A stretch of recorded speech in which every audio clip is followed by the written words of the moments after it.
Buenas tardes. ¿Comieron bien? ¿Se echaron la siesta? No, bueno, hay división en el campamento. Algunos dicen que sí, otros dicen que no. Bueno, esta tarde vamos a comenzar al pie de la página 67. Si tienen el manual en su celular o si tienen una copia escrita por casualidad, no creo que haya de esos.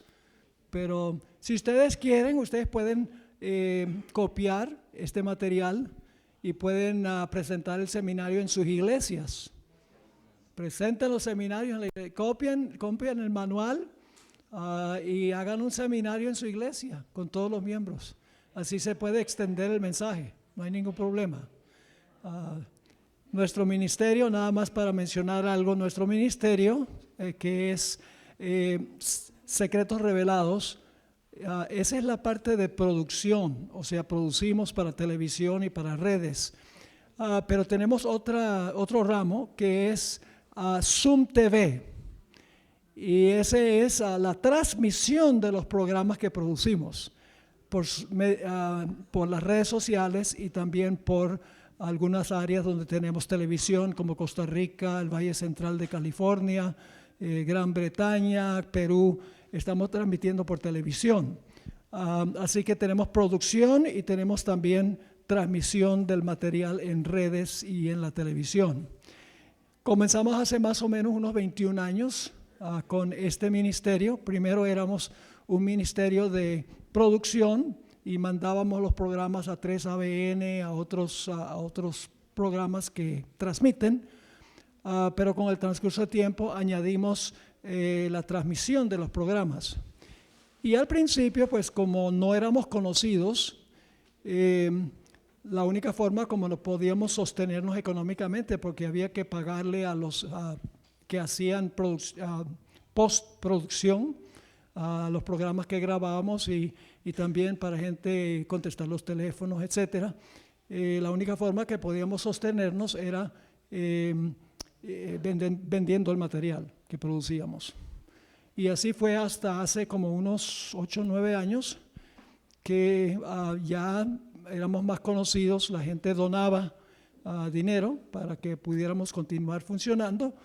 Así que decidimos, ya que solamente el 5% de nuestras entradas eran ventas y 95% eran donativos, dijimos, ¿para qué vamos a vender el material?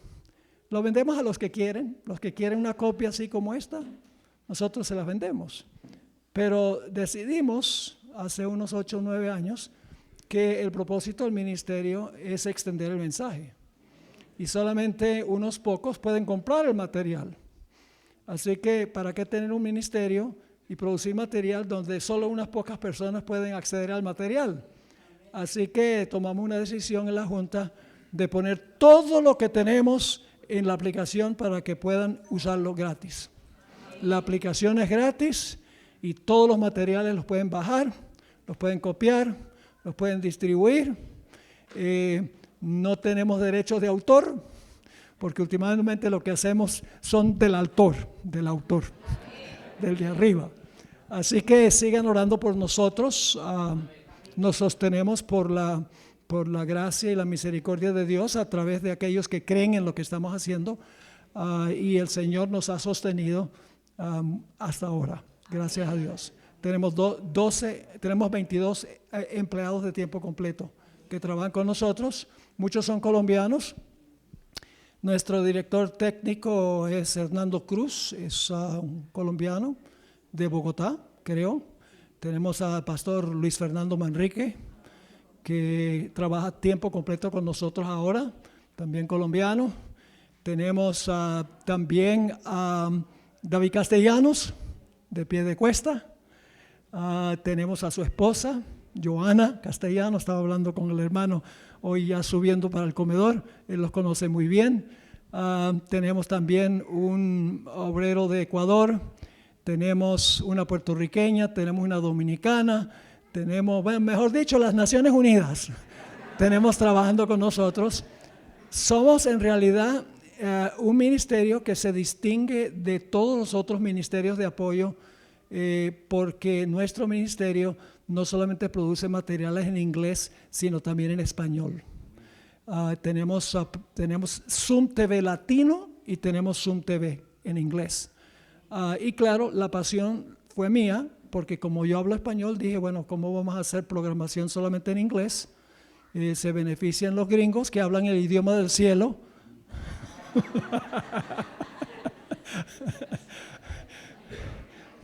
No, el idioma que se va a hablar en el cielo es el español, porque los gringos no saben hablar otro idioma, generalmente hablando.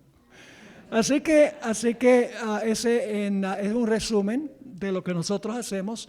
Yo me jubilé, fui pastor de la Iglesia Adventista por 40 años, tengo mi credencial ministerial.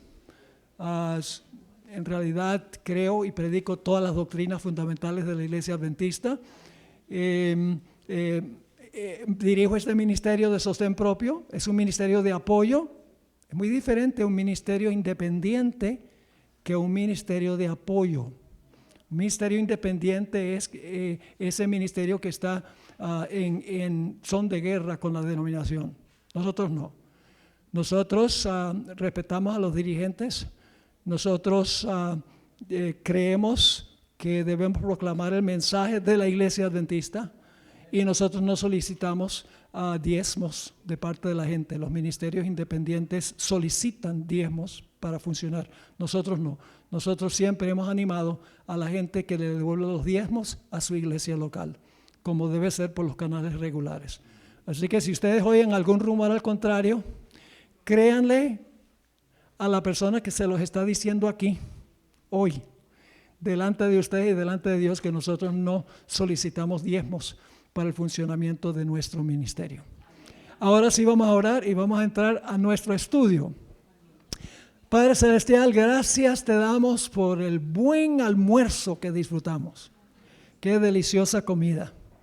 Gracias también por la amistad cristiana, porque podemos conocer nuevos amigos, podemos hablar de cosas espirituales, orar juntos. Qué gran bendición. Y también gracias porque podemos estar en medio de la naturaleza, respirando aire puro, viendo el verdor de los árboles y la vegetación. Qué generoso eres. Ahora que nos proponemos a continuar nuestro estudio, pedimos la compañía del Espíritu Santo, quien inspiró tu santa palabra. Te damos gracias de antemano por la promesa de tu presencia y reclamamos esa promesa en el precioso y poderoso nombre de Cristo, nuestro amante Salvador. Amén. Amén. Bueno, vamos a la página 67, como les mencioné. Esta mañana estábamos hablando sobre cómo obra el Espíritu Santo. ¿Cómo es que obra el Espíritu Santo? A través de los ángeles. ¿Y cómo obran los ángeles? A través de nosotros. Muy bien. Y mencioné que Dios está en un lugar.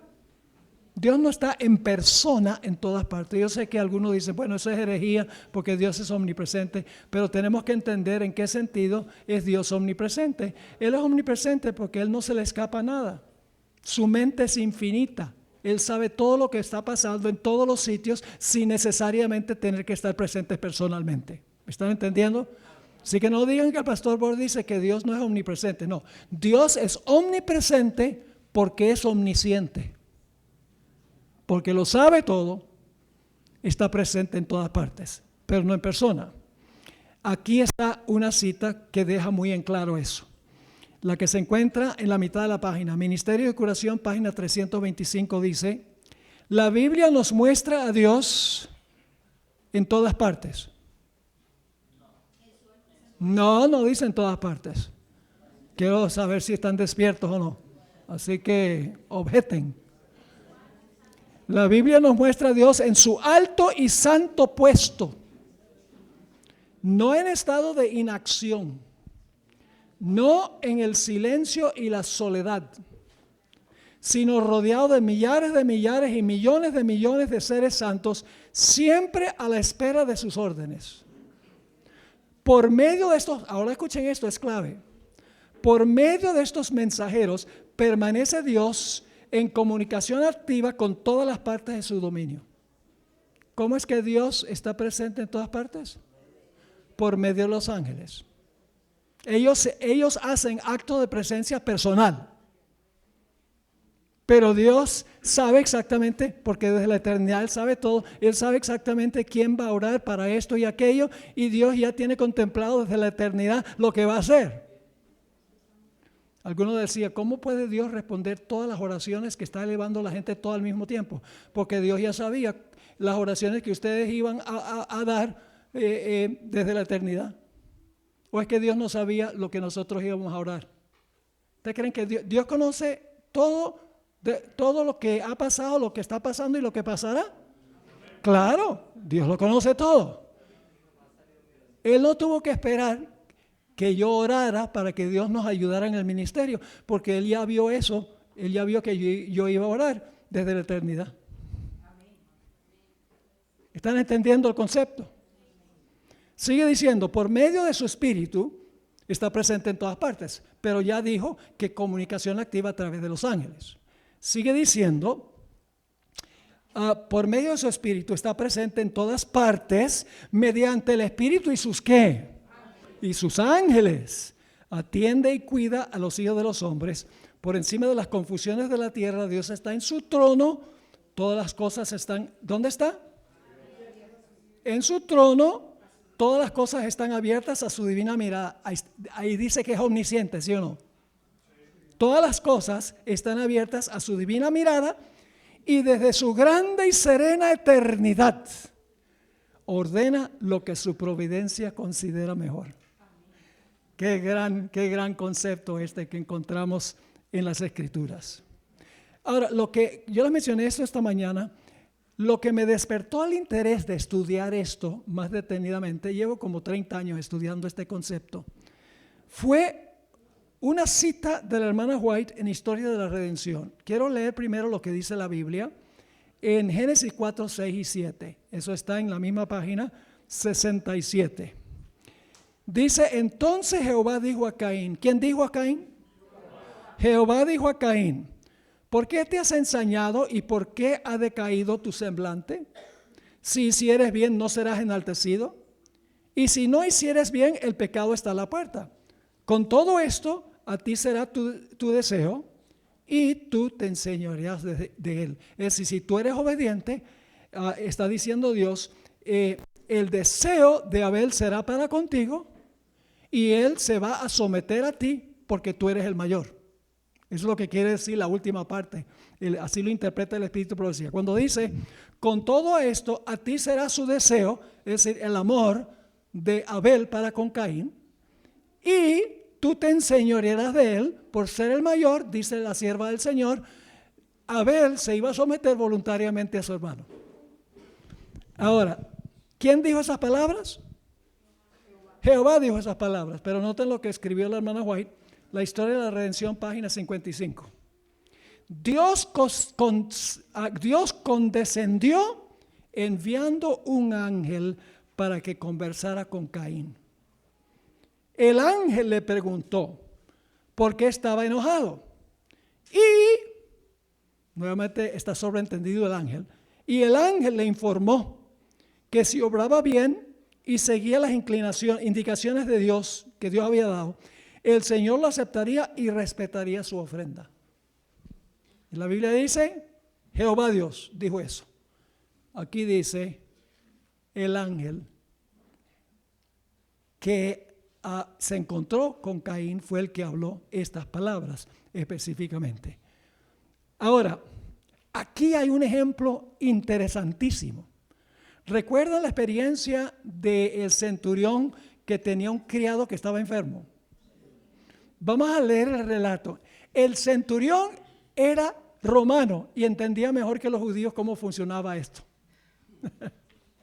Vamos a leer Mateo 8, 5 al 10.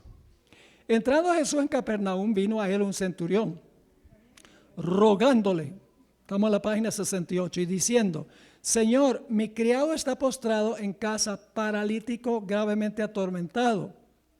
Y Jesús le dijo, yo iré y le sanaré. Si yo vengo a tu casa y lo sano. Respondió el centurión y dijo, Señor, no soy digno de que entres bajo mi techo, Solamente di la palabra y mi criado sanará. Y la forma como yo entendía esto antes de hacer estos estudios es que Jesús dijo, sea sano, y la palabra salió volando por el cielo y entró en el cuerpo del criado. Pero así no fue como funcionó. Recuerdan que leí una cita donde dice que los milagros de Jesús fueron hechos por el poder de Dios a través del ministerio de los ángeles. Leímos esa cita. Ahora fíjense lo que sigue diciendo aquí. El centurión entendió cómo funcionaba. Dice, porque también yo soy hombre bajo autoridad. Tengo bajo mis órdenes soldados. Y digo a este ve, y va, y al otro ven y viene. Y a mi siervo haz esto y lo hace. ¿Entendió el centurión cómo funciona? Claro que sí, el soldado va y lo hace. La hermana Juan entendió esto. Esto es lo que me maravilla del Espíritu de Profecía. Ella es tan sencilla en su forma de explicar las cosas. Deseo a todas las gentes, página 283. Aquí ella está citando al centurión. Como represento el poder de Roma, dice el centurión, y mis soldados reconocen mi autoridad como suprema, así tú representas el poder del Dios infinito y todas las cosas creadas obedecen tu palabra. Puedes llamar a tus mensajeros celestiales y ellos impartirán virtud sanadora. Pronuncia tan solo la palabra y mi siervo sanará. ¿Quién trajo la sanidad al criado? ¿Fue Cristo o fue el ángel? Cristo por medio del ángel. Así es que obra de Dios. La cita dice, yo leí esta cita hace un momento. Por medio de estos mensajeros permanece Dios en comunicación activa con todas las partes de su dominio.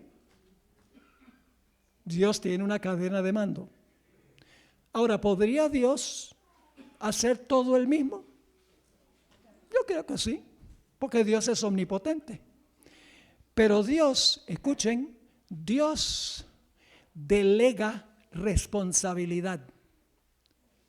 ¿Podría Dios a través de los ángeles haber terminado el evangelio hace rato? Los ángeles hubieran sido mucho más eficientes que nosotros. Pero Dios quiere que nosotros participemos y disfrutemos del gozo de ver la salvación de las almas. Por eso usa a los ángeles para ayudarnos a nosotros a alcanzar a otras personas y luego esas otras personas a otras personas más. Dios es el gran delegador. Él es el administrador del universo. Él no es el que hace todo. Algunos ministros acaparan todo lo que pasa en la iglesia. Quieren tener el especial, anunciar el himno, dirigir el himno, predicar, tener las oraciones. Pero la mejor forma de trabajar es delegando responsabilidad a gente que sabe hacerlo. Hay personas que saben hacer cosas mucho mejor que yo. ¿Para qué las voy a hacer yo? Mejor delego. Dios delega responsabilidad. Y el proceso lo estudiamos esta mañana. Dios el Padre, Jesús, el Espíritu Santo, el ángel, Juan, las iglesias. Y las iglesias, dice, a los siervos en las iglesias, a tus siervos, dice ahí. La iglesia a los siervos en la iglesia y los siervos en la iglesia al mundo. Y la obra no se ha terminado porque la cadena se rompe cuando nos llega a nosotros. Ahora, aquí hay otro ejemplo interesante. El del noble de Capernaum. Vamos a leer la historia, es un tanto larga, pero vamos a leerla para que puedan ver cómo funciona este asunto. Vino pues Jesús, esto es Juan 4, versículo 46 al 53. Vino pues Jesús otra vez a Caná de Galilea, donde había convertido el agua en vino, y había en Capernaum un oficial del rey cuyo hijo estaba enfermo. Cuando oyó que Jesús había llegado de Judea a Galilea, vino a él y le rogó que descendiese y sanase a su hijo, que estaba a punto de morir. Le dice a Jesús, por favor, ¿puedes venir a salvar a mi hijo? Porque se va a morir. Entonces Jesús le dijo, si no vierais señales y prodigios, no creeréis. El oficial del rey le dijo, Señor, desciende antes que mi hijo muera. Jesús le dijo, ve, tu hijo vive.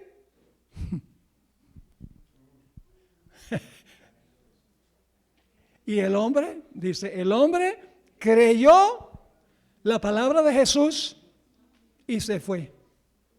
Ahora la historia se vuelve muy interesante. Cuando ya él descendía, este es el siguiente día, porque ya era tarde ese día y tenía que viajar lejos de donde estaba.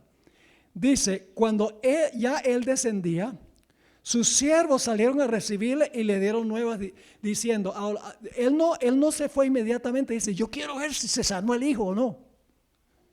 Él esperó, durmió tranquilamente toda la noche porque creyó la palabra. Y luego dice que cuando él descendía, sus siervos salieron a recibirle y le dieron nuevas diciendo, tu hijo vive.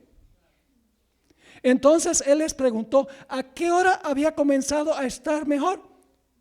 Y le dijeron, ayer a las 7. En realidad cuando dice a las 7 es la hora séptima.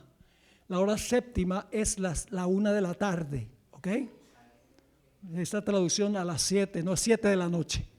Es la 1 de la tarde. Así que ayer, a la hora séptima, le dejó la fiebre.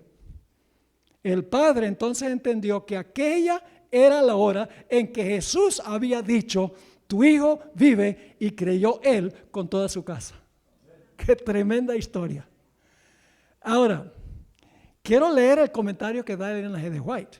En El deseo de toda la gente, página 169, dice, la distancia que mediaba de Caná a Capernaum habría permitido al oficial volver a su casa esa misma noche, después de su entrevista con Jesús. Pero él no se apresuró en su viaje de regreso. No llegó a Capernaum hasta la mañana siguiente. ¿Y qué regreso fue aquel? Cuando salió para encontrar a Jesús, su corazón estaba apesadumbrado. El sol le parecía cruel y el canto de las aves una burla. Cuán diferentes eran sus sentimientos ahora. Toda la naturaleza tenía otro aspecto. Veía con nuevos ojos y ni siquiera sabía que su hijo estaba sano todavía. Mientras viajaba en la quietud de la madrugada, toda la naturaleza parecía alabar a Dios con él. Mientras estaba aún lejos de su morada, sus siervos le salieron al encuentro ansiosos de aliviar la angustia que seguramente debía sentir. Mas no manifestó sorpresa por la noticia que le traían, sino que con un interés cuya profundidad ellos no podían conocer, les preguntó a qué hora había empezado a mejorar el niño. Ellos le contestaron, ayer a las 7 le dejó la fiebre. En el instante en que la fe del padre había aceptado el aserto, tu hijo vive, el amor divino había tocado al niño moribundo. Amén.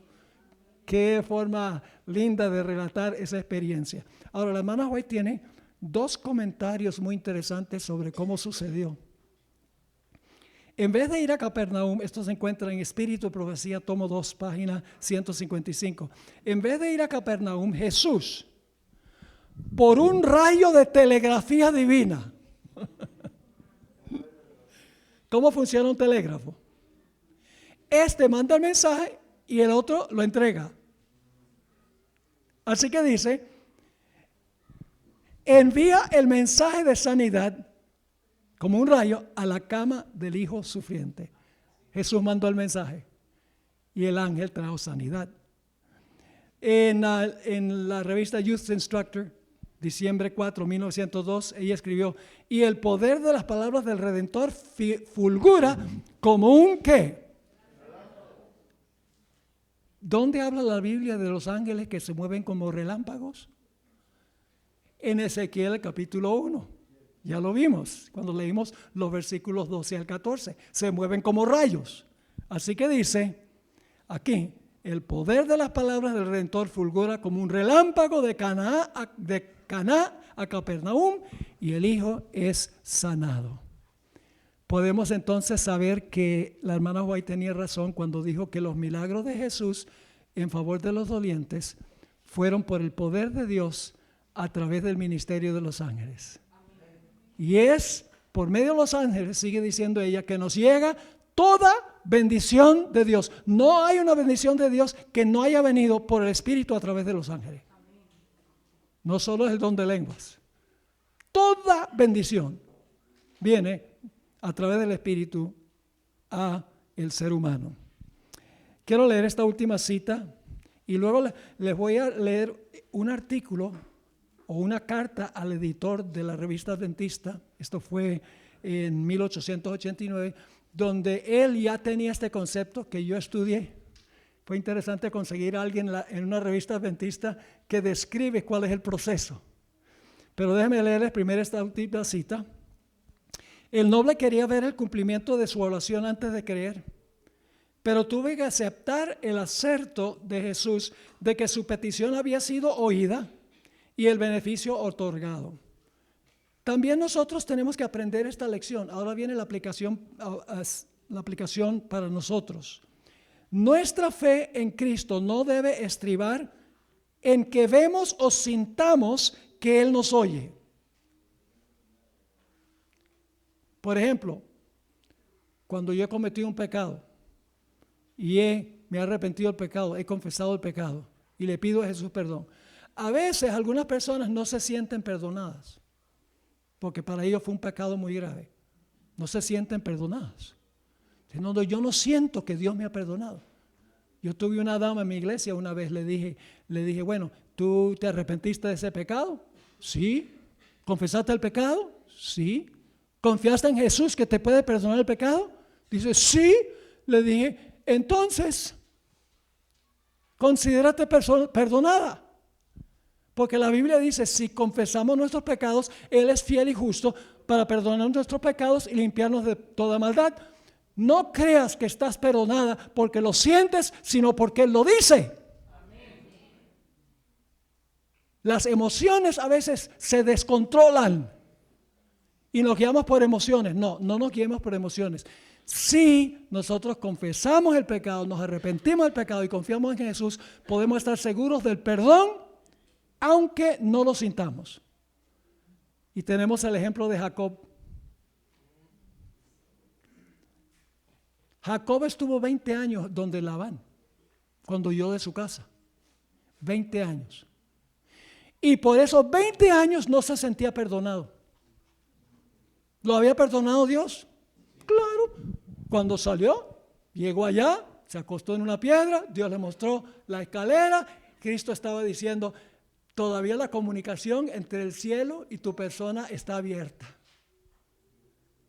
Y prometió bendecirlo donde quiera que fuera y prosperarlo. Por 20 años Jacob no fue capaz de perdonarse él. Fue solamente cuando iba de regreso al hogar que oyó que su hermano Esaú venía con 400 hombres armados hasta los dientes con el propósito de hacerle daño a él y a su familia, vengarse por lo que le había hecho a su hermano. Y fue allá junto al arroyo de Jaboc y empezó a orar toda la noche. Y su oración era, Señor, dame la certeza del perdón. Ayúdame a entender con toda seguridad que he sido perdonado para que yo pueda disfrutar de tu protección. Pero Dios lo había perdonado 20 años antes. Pero por 20 años se rigió por cómo se sentía.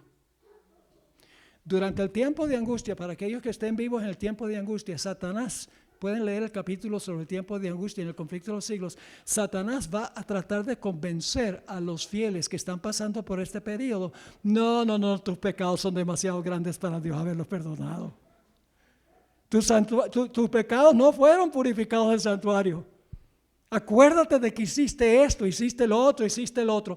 Si nos guiamos por cómo nos sentimos, vamos a fallar, pero ninguno fallará, porque confía en las promesas de Dios, no en cómo se sienten. Así que tenemos que aprender esa importante lección de esta experiencia que tuvo Jesús, de que el noble quería ver para creer, pero sabe, yo cambio ese dicho, no es ver para creer, sino creer para ver. Porque cuando creemos, vemos lo que no se ve. Por ejemplo, Dios le dice a Noé, Noé, construye un barco, un transatlántico en tierra seca porque va a llover. ¿Qué lluvia? ¿Qué es eso? Eso no está en el diccionario. Agua que va a caer del cielo, va a llenar toda la tierra de agua. Y todo el mundo se va a ahogar, menos los que entren en el arca que tú vas a construir. Y Noé dijo, pero Señor, ¿cómo es posible eso? Si nunca ha llovido. No, apenas Dios le dijo a Noé, dice que no se veía el diluvio. Dice ahí en Hebreos el capítulo 11, dice, aun cuando no se veía, no se había visto el diluvio, dice que creyó a Dios y construyó el arca. Todos los de Hebreos 11 hicieron algo creyendo cuando Dios le pedía lo que era absurdo. Esa es la forma como nosotros tenemos que funcionar. Pero tristemente muchas veces no funcionamos de esa manera. Ahora vamos a leer rápidamente este artículo en la página 70 para que vean que yo no soy el único que tiene este concepto. Me alegró mucho encontrar este artículo porque dije, bueno, entonces la gente me va a creer porque otro autor adventista lo dijo. Dice así, la segunda epístola del apóstol Pedro, capítulo 1 y versículo 21, nos dice que los santos hombres de Dios hablaron siendo inspirados por el Espíritu Santo. Pero los libros de Daniel y Apocalipsis también indican el hecho de que los ángeles han revelado verdades a los profetas. El Espíritu Santo, también los ángeles. Siendo así, algunos han concluido que el Espíritu Santo era un ángel o un grupo de ángeles y que cualquier otro punto de vista hace que la Biblia se contradiga. Pero un principio sencillo demostrará que no existe tal contradicción. El principio reza así: siendo que un soberano es responsable por todas las acciones de sus agentes o súbditos, se podría decir apropiadamente que dichas acciones de sus súbditos son las suyas propias. Donde yo vivo en los Estados Unidos, construyen en cuestión de 1 año, 2 años, una nueva urbanización, un nuevo barrio. Y aparecen avisos que dice, el señor tal y tal, constructor. Pero él no construyó 300 casas en 1 año. Pero dice que es el constructor. ¿Él las construyó? No. ¿Pero es responsable de su construcción? ¿Están entendiendo el principio? Ahora sigue diciendo, para dar un ejemplo. Por ejemplo, decimos que el señor Jones construyó esa casa. O el señor Howe fabricó esa imprenta. Aun cuando el señor Jones no construyó personalmente la casa, ni el señor Howe la imprenta. Pero ellos fueron los que causaron que la obra se hiciera y por lo tanto se dice que la obra fue suya. Asimismo, ahora viene la aplicación. Asimismo, el Padre creó el mundo por medio del Hijo. Dios les habló a los padres, pero lo hizo por medio de los profetas. De este modo, Dios ha revelado su voluntad a los hombres, a veces por medio de los ángeles y a veces por intermedio de seres humanos. Pero en ambos casos, el Espíritu de Dios capacitó al mensajero para su obra, le dio poder a su mensaje y preparó el corazón del individuo a quien se le envió la verdad hablada. Qué lindo artículo, ¿verdad? El Padre, el Hijo o el Espíritu Santo, o más bien la perfecta unidad que se manifiesta en los tres, era el soberano. El ángel o el hombre era su agente. Decir que el Espíritu era un ángel probaría por la misma regla que el Espíritu era un ser humano, pero ninguna de estas dos cosas es verídica. El ángel era meramente el mensajero de Dios, el poder, el todo lo suministró el Espíritu de Dios, quien está por encima de todo y existió antes que todos los ángeles y todas las criaturas. Así que ahí está en este corto artículo la explicación de lo que hemos estado explicando en la clase esta mañana y en los últimos minutos. ¿Les quedó claro todo este concepto que hemos estado estudiando? Entonces, ¿estamos solos? No. Tenemos que estar conscientes que Dios está presente aquí a través de los ángeles. Están acá. protegiéndonos, cuidándonos, bendiciéndonos. Todas las bendiciones vienen del Espíritu por medio de ellos. No estamos solos, bien acompañados. Y en el tiempo de angustia, los ángeles estarán, según el capítulo del conflicto de los siglos, los ángeles estarán como el pueblo de Dios. Enviará sus ángeles, dice en el Salmo 91, para que tu pie no tropiece en piedra. Bien, ahora vamos entonces a la página 71. Es un tremendo libro, muchas gracias. Un libro del Espíritu de Profecía que no se conoce tanto porque es relativamente reciente, es La verdad en cuanto a los ángeles. Qué libro tan extraordinario. Tiene la mayoría de las citas que yo he presentado están ahí en ese libro. Es una obra maestra. Ok, ahora vamos a la página 71. El título de esta lección es El don de lenguas en Hechos de los Apóstoles. El don de lenguas en el libro bíblico, Hechos de los Apóstoles. Porque la hermana White también escribió un libro que se titula Hechos de los Apóstoles. Vamos a estudiar lo que dice la Biblia en Hechos de los Apóstoles.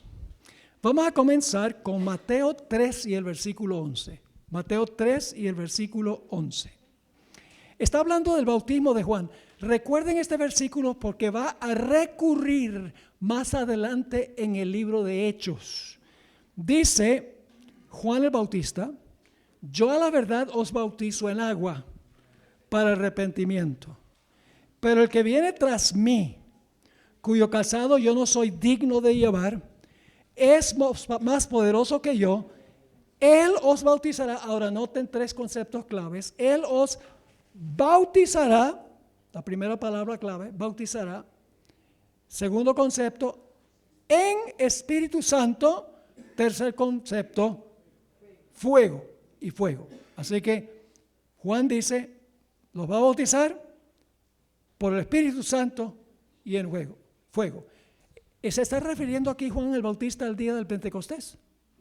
Posiblemente sin saber lo que iba a pasar en el Pentecostés. ¿Se está refiriendo al Pentecostés? No cabe duda alguna. Os bautizará con Espíritu Santo y con fuego. Está hablando de lo que pasó en el día del Pentecostés. Y esto es antes de venir Jesús, cuando está predicando Juan el Bautista.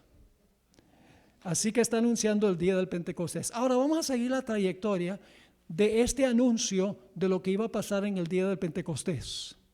Jesús anunció también el don en el aposento alto, antes del día del Pentecostés. Jesús también lo anunció. ¿Recuerdan cuando Jesús se reunió con sus discípulos en el aposento alto antes de que fuera el Getsemaní? Fíjense lo que les dijo. Lucas 24, 44 al 49.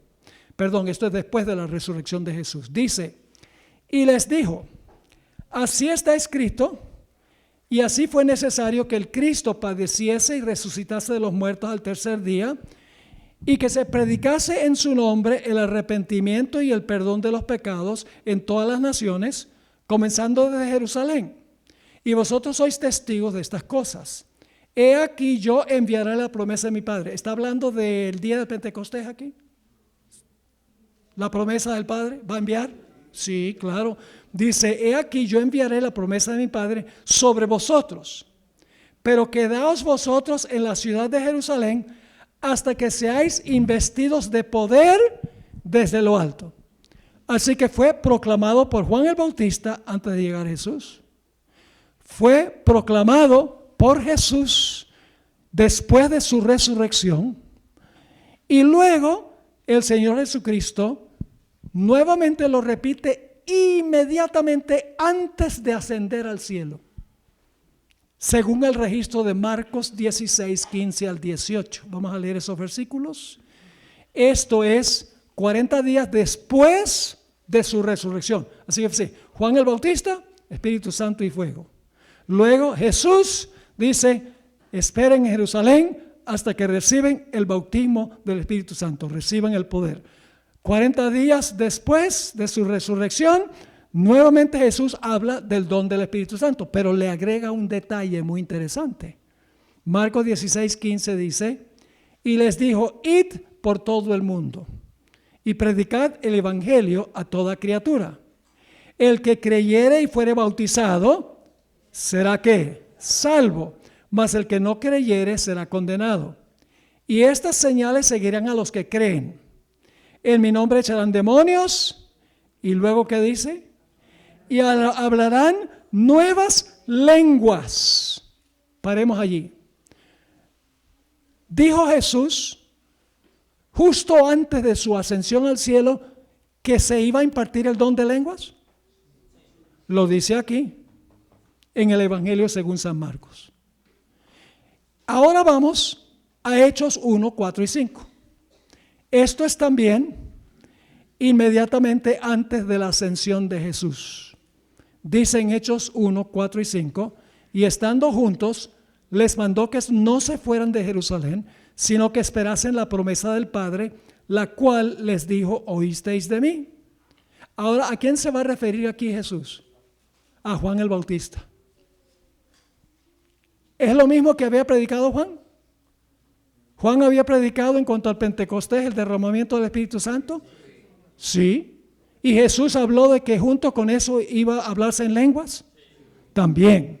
Así que dice, porque Juan ciertamente bautizó con agua, mas vosotros seréis bautizados con el Espíritu Santo. Lo mismo que dijo Juan, dentro de no muchos días. Así que desde cuando se anunció el don del Espíritu Santo en el día del Pentecostés, desde el tiempo de Juan el Bautista.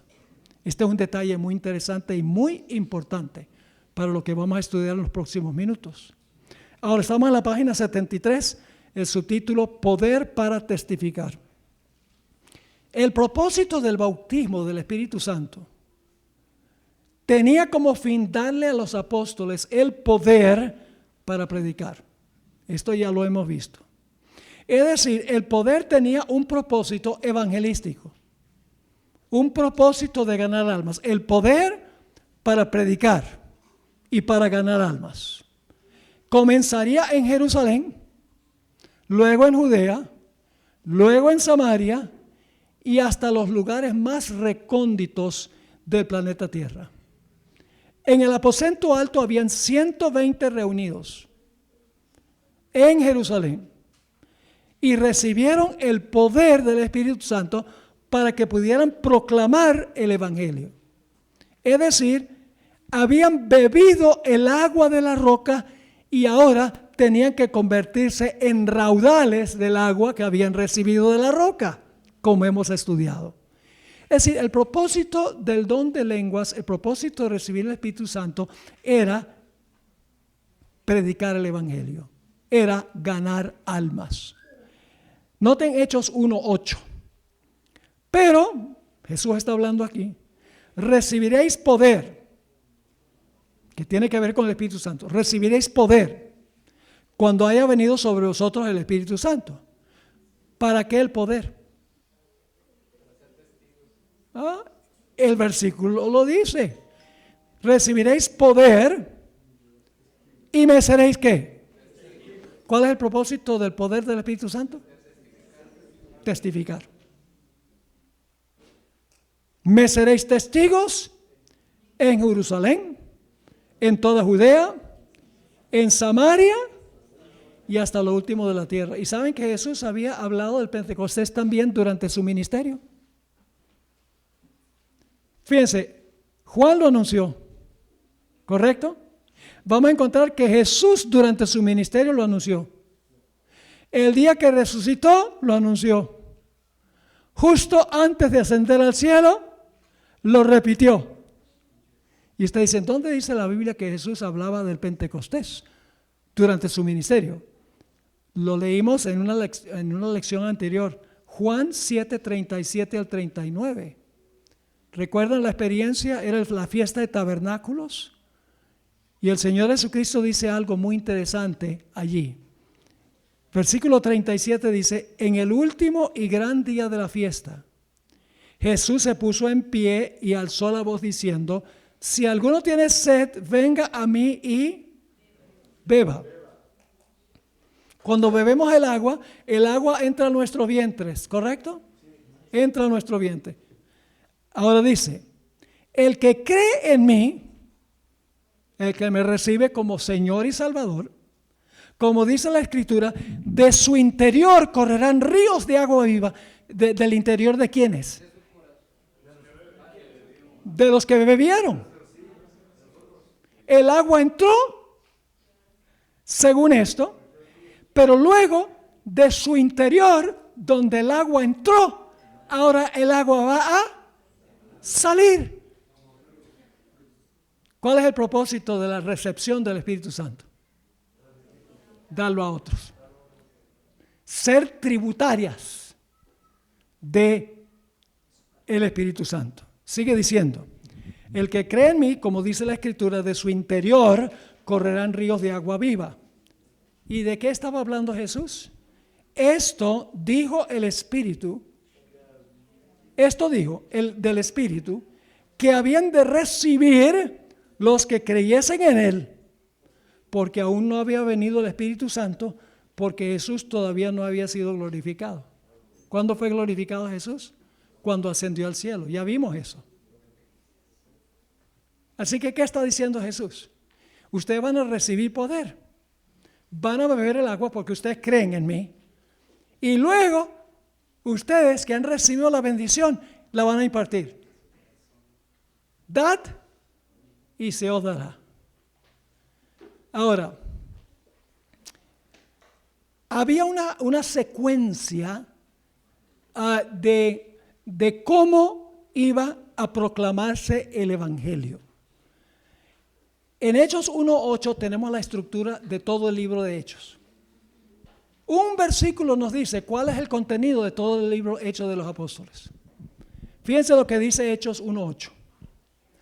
Pero recibiréis poder cuando haya venido sobre vosotros el Espíritu Santo, y me seréis testigos, ¿dónde primero?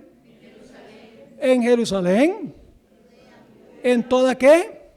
Judea y en Samaria y hasta lo último de la tierra. Comienza en Jerusalén, luego Judea, luego Samaria y luego los lugares más recónditos de la tierra.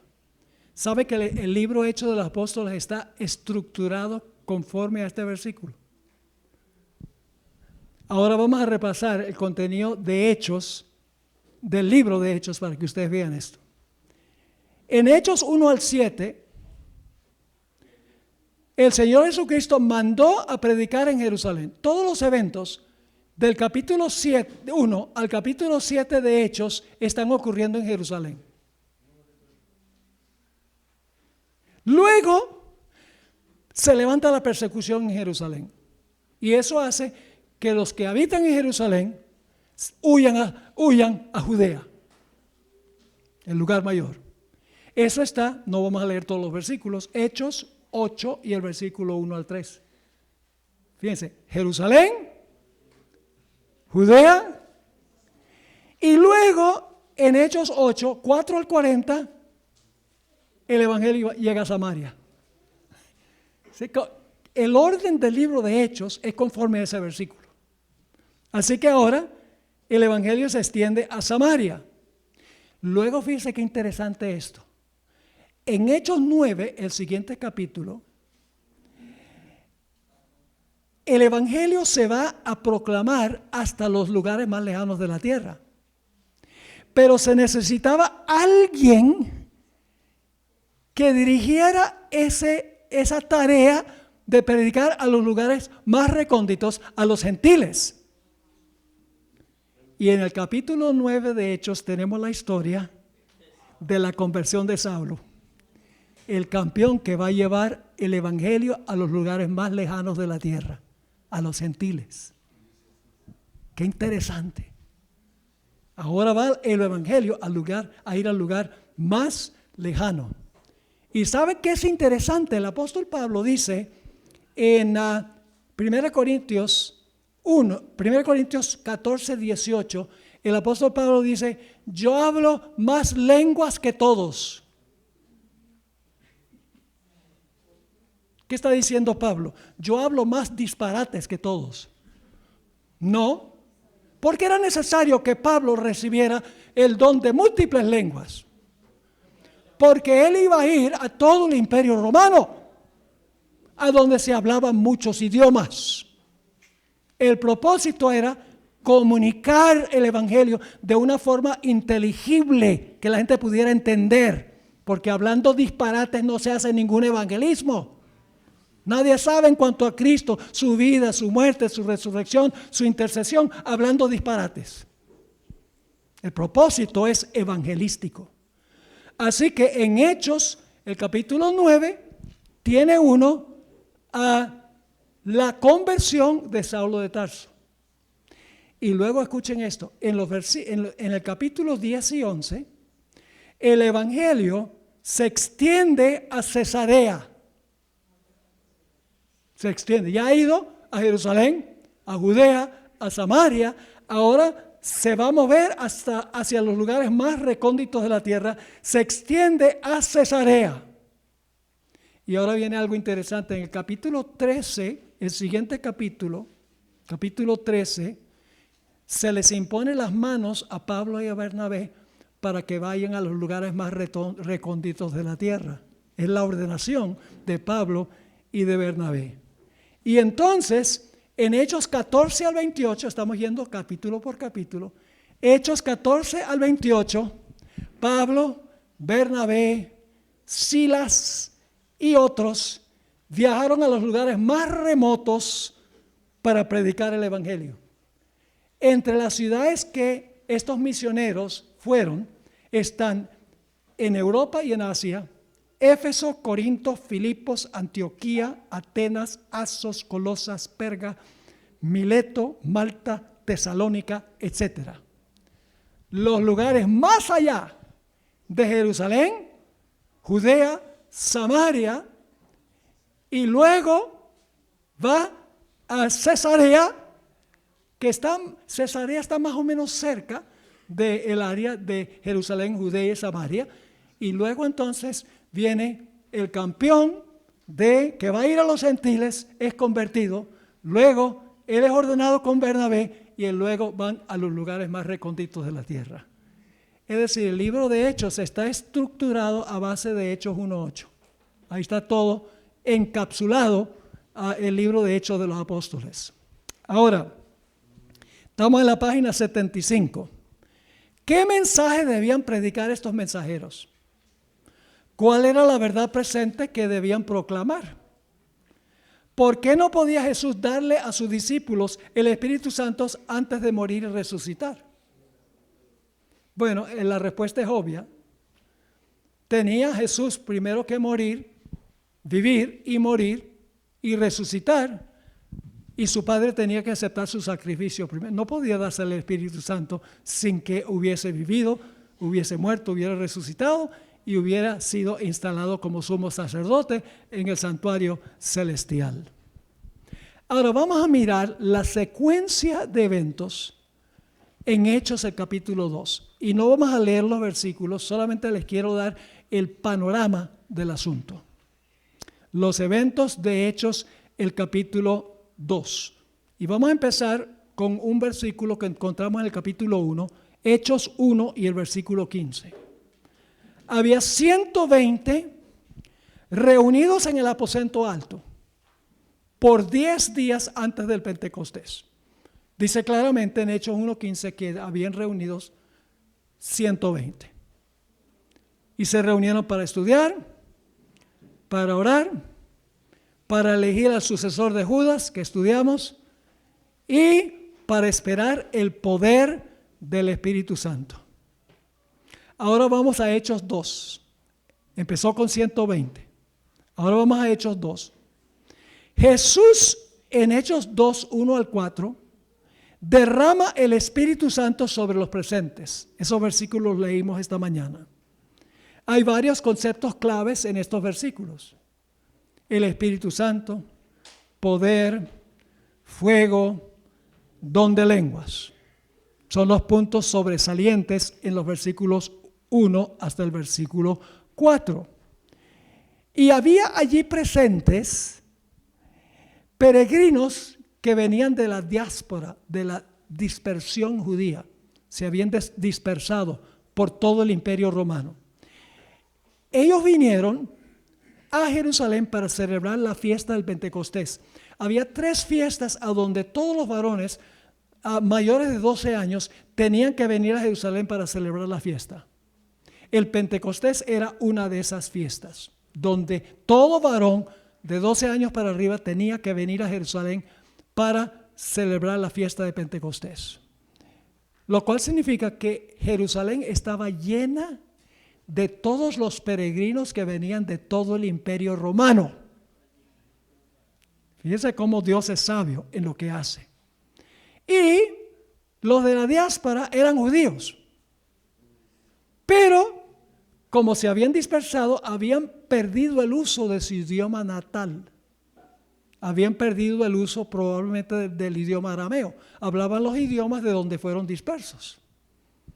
Pero vinieron allí, a donde estaban reunidos los apóstoles. A esta gente le pasó igual que a algunos hispanos en los Estados Unidos de segunda y tercera generación. Pero me encuentro un individuo, le digo, ¿cómo te llamas? Dice, me llamo Juan Rodríguez. Le digo en inglés. Entonces le digo, ¿debes hablar español? No, yo no hablo español. Me dicen en inglés. Porque después de segunda y tercera generación, en vez de los padres enseñarles el español, que sería muy útil, porque hay estados en los Estados Unidos donde es valiosísimo saber los 2 idiomas, conocerlos bien. Pero han perdido el uso de su idioma natal en la dispersión a otro país. Y eso es lo que sucedió en el día del Pentecostés. Había toda esta gente de todas las naciones reunidas allí en el aposento alto. Y luego entonces, ahora se derrama el Espíritu Santo y los fieles de Dios empiezan a hablarle a los de la diáspora en los idiomas de las naciones de ellos. Y ellos saben que los mensajeros son judíos que viven en Jerusalén. Y dicen, ¿cómo es que estos que hablan arameo, cómo conocen nuestros idiomas? Y están atónitos. Según Hechos 2, el versículo 5 al 8, están atónitos, perplejos y sorprendidos porque ellos sabían que estas personas no hablaban el idioma de la nación donde ellos vivían. ¿Qué habían hecho los ángeles? Los ángeles, y solamente voy a dramatizar, los ángeles le instalaron en el cerebro un microchip del idioma que estaban hablando en ese momento. Y el hermano ahí dice que hablaban con un acento perfecto, gramática perfecta y con sencillez. Instantáneamente. Yo no tengo el don de lenguas, porque yo aprendí español. El don de lenguas fue instantáneo y milagroso.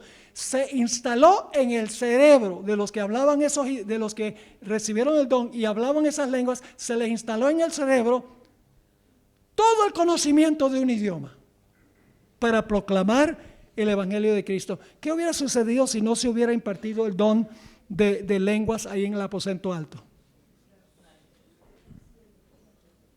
Pues los que estaban presentes de otras naciones nunca hubieran conocido el Evangelio, porque no había nadie que enseñarles en un idioma que ellos podían entender. El don de lenguas tenía el propósito de comunicar lo que Jesús había hecho, su vida, su muerte, su resurrección, y que ahora estaba siendo instalado como sumo sacerdote. El propósito era explicarle a esta gente en sus idiomas lo que Jesús había hecho y lo que estaba haciendo. Los disparates nunca hubieran hecho eso, porque hoy en día los pentecostales y carismáticos dicen que el don de lenguas es un lenguaje que solo entiende Dios. ¿Y en qué sentido es práctico eso? ¿Cómo comparte eso el Evangelio de Jesús? En nada. Ahora fíjense, en Hechos 2, 9 al 11, estamos avanzando aquí por el libro de Hechos capítulo 2. Había 13 naciones presentes en el Pentecostés, se mencionan 13 por nombre. Interesante. Y algunas de esas naciones son las naciones que se encuentran en la tabla de naciones de Génesis 10 que vinieron como resultado de la Torre de Babel. Es decir, Babel confundió las lenguas para que no se pudieran entender. Y en el Pentecostés eso era un problema. Así que Dios dice, ahora yo resuelvo el problema. Y le doy la capacidad a mis seguidores para que hablen en esos idiomas. Qué sabio es Dios. Y luego entonces, cuando están hablando a todas estas naciones, 13 por nombre, están hablando en los idiomas de ellos, ahora de repente, los que están presentes dicen, ¿qué significa esto? Ustedes pueden leerlo en los versículos 12 y 13, y algunos decían, esto es porque están borrachos. Y Pedro les dice, ¿cómo dicen ustedes que están borrachos? Si es solamente la hora tercera del día, las 9 de la mañana. A las 9 de la mañana los borrachos se están recuperando de su guayabo.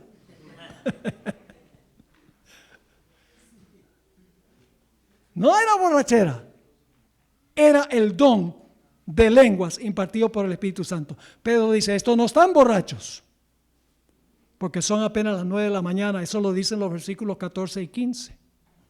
Y luego entonces Pedro empieza a predicar su sermón. Es importante ver la secuencia de eventos. Una de las cosas que más me gusta a mí es estudiar la estructura. ¿Qué viene antes? ¿Qué viene después?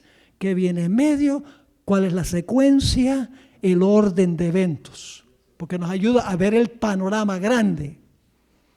No ver solamente pedacitos, sino cómo los pedacitos se juntan uno con el otro. En los versículos 16 al 22, el apóstol Pedro comienza su sermón. Y en el comienzo de su sermón, Pedro ahora va a explicar por qué estos están hablando en idiomas que no conocían antes y que no estaban borrachos. Y comienza su sermón con una profecía del Antiguo Testamento. El libro de Joel, capítulo 2 y el versículo 28 al 32, dice: en los postreros días será derramado el Espíritu Santo. Y él dice, esto se está cumpliendo hoy por hoy. Es decir, Pedro ahora va a explicar lo que está pasando a la luz de las profecías a los que están reunidos ahí, a los de la diáspora. Y en su sermón, en los versículos 17 al 36, ese es el sermón de Pedro. En los versículos 16 al 22, él está comenzando su sermón. Y lo comienza con un pasaje bíblico. Como muchas veces un pastor comienza un sermón, lee un pasaje de la Biblia y luego entonces, después de leer el pasaje, hace comentarios sobre eso. Y en nuestro próximo segmento vamos a hacer precisamente eso.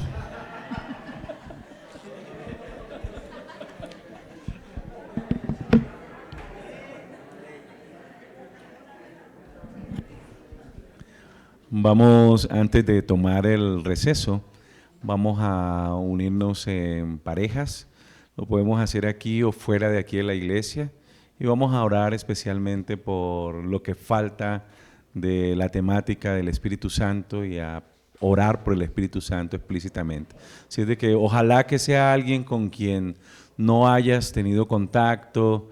Los esposos, si quieren allí, desen el permiso de separarse momentáneamente, orar allí con otra persona, en fin. Así de que el tiempo es de ustedes y retornamos en 20 minutos para continuar con el siguiente segmento. En parejas, antes de cualquier otra cosa, por favor, unámonos, orar. Hay harto espacio allá afuera, aprovechemos el entorno natural que tenemos para orarle a nuestro Dios.